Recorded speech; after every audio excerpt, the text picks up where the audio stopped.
जोरों पर है। विपक्ष तो दूर, खुद सत्ता पक्ष के कई नेता इसके विरोध में हैं। दरअसल यूपी विधानसभा के सत्र के आखिरी दिन विधानमंडल सत्र के दौरान एक अजीबोगरीब स्थिति देखने को मिली है।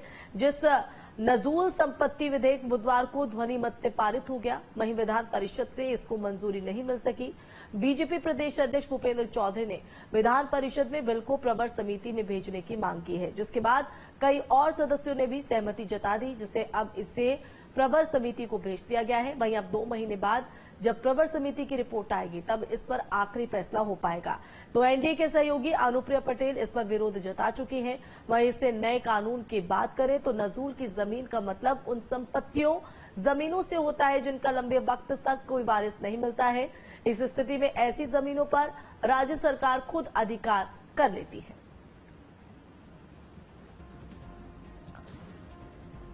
तो नजूल बिल पर सरकार जो है वो गंभीर नजर आ रही है। हालांकि जिस तरह से हंगामा यहां पर असहमति जताई गई, उसके चलते अब प्रवर समिति को ये पूरा मामला सौंपा गया है। तो प्रदेश में इन दिनों लगातार नजूल संपत्ति विधेयक को लेकर सियासत भी हावी है।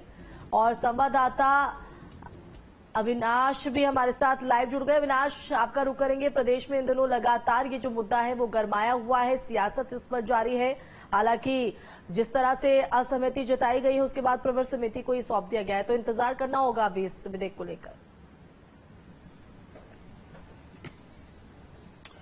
बिल्कुल, देखिए, सबसे पहले सरकार इस विधेयक को विधानसभा में लेकर आई थी और जब इस विधेयक को विधानसभा में पेश किया गया तो उस वक्त विपक्षी जो सदस्य थे उन्होंने इसका विरोध तो किया ही था, लेकिन सबसे पहले हर्षवर्धन वाजपेयी, जो कि बीजेपी के ही प्रयागराज से विधायक हैं, उन्होंने इस पर आपत्ति जताई थी। इसके अलावा सिद्धार्थनाथ सिंह, इन लोगों का यह कहना था कि ये एक असामान्य विधेयक है और इससे कहीं ना कहीं आक्रोश पैदा होगा। इसको लेकर राजा भैया, जो जनता दल के मुखिया हैं, उन्होंने भी इस पर आपत्ति जताई थी। हालांकि विधानसभा में ये जो पूरा विधेयक था वो पास हो गया था, लेकिन विधान परिषद में चूंकि इसका भारी विरोध हुआ और उसके बाद इसे प्रवर समिति के पास भेज दिया गया। दरअसल देखिए, एक सामान्य सी प्रक्रिया है कि जब भी कोई विधेयक पास नहीं होता है तो उसे आम सहमति के लिए प्रवर समिति के पास भेजा जाता है और जो समिति के सदस्य होते हैं इस पर विचार करते हैं और इसमें अगर संशोधन किया जा सकता है तो उसको लेकर एक बार फिर से इसको विधेयक के रूप में उस हाउस में पेश किया जाता है। देखिए, दरअसल इस जो नजूल विधेयक है, इसमें प्रावधान ये है कि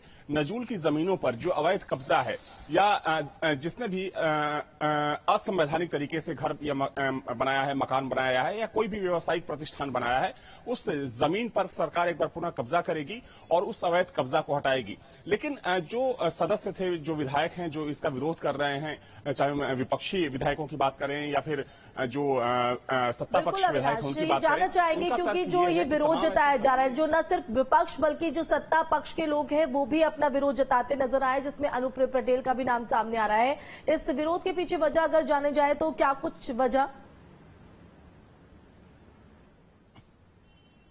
देखिए, इस विरोध के पीछे जो मुख्य वजह है वो ये है क्योंकि इन विधायकों का और इन नेताओं का ये तर्क है कि तमाम ऐसी जमीनें हैं जिस पर सरकारी प्रतिष्ठान बने हुए हैं, लोग 50-100 सालों से रहते हुए आ रहे हैं।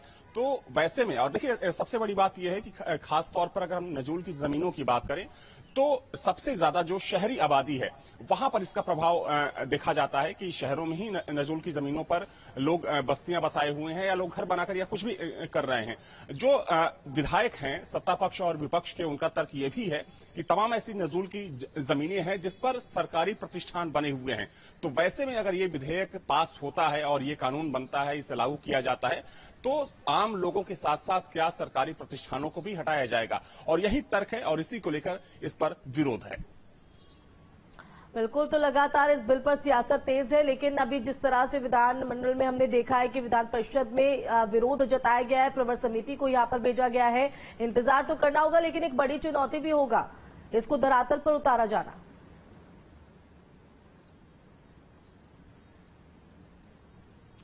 देखिए, निश्चित तौर पर एक बड़ी चुनौती है, लेकिन सबसे बड़ी बात यह है कि विधानसभा के बाद जब तक ये विधान परिषद से पास नहीं होता है तब तक इसे कानून के रूप में लागू नहीं किया जाता है।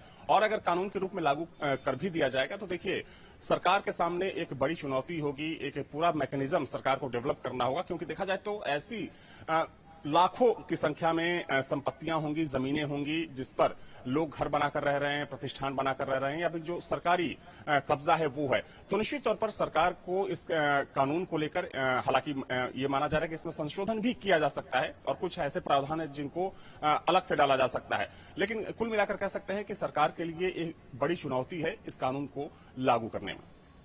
बिल्कुल, लगातार इसे एक बड़ी चुनौती है। इस चैलेंज को किस तरह से यहाँ पर किया जाता है पूरा वो देखना होगा। लेकिन एनडीए के कौन कौन से ऐसे सहयोगी हैं जो इसका विरोध यहाँ पर जता रहे हैं? प्रवर समिति की अगर बात करें रिपोर्ट की, तो ये कब तक सामने आ जाएगी?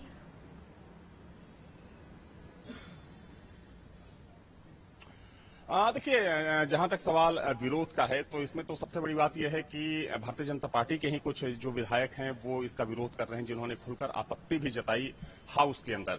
जहां तक सवाल प्रवर समिति का है तो देखिए, प्रवर समिति में जब भी कोई विधेयक जाता है, कोई अध्यादेश जाता है, तो एक सामान्य से प्रक्रिया होती है कि जो प्रवर समिति के जो तमाम सदस्य होते हैं वो इस विधेयक का अध्ययन करते हैं और इसमें एक संभावना तलाशी जाती है कि क्या क्या जो आपत्तियां हैं, चूंकि आपत्तियां तो दर्ज की ही जाती है और उन हो सकता है तो उस पर विचार किया जाता है। तो इसमें थोड़ा समय लग सकता है और चूंकि प्रवर समिति की एक प्रक्रिया यह है कि जब प्रवर समिति इस पूरे अध्यादेश को, इस विधेयक को इसकी समीक्षा करेगी, विश्लेषण करेगी, उसके बाद एक बार फिर से इसको पुनः सदन में रखा जाता है। तो हो सकता है कि इसमें थोड़ा सा समय लगे।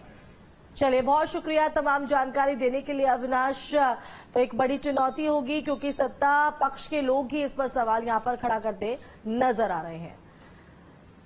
बढ़ते आगे, आगरा से बड़ी खबर है जहां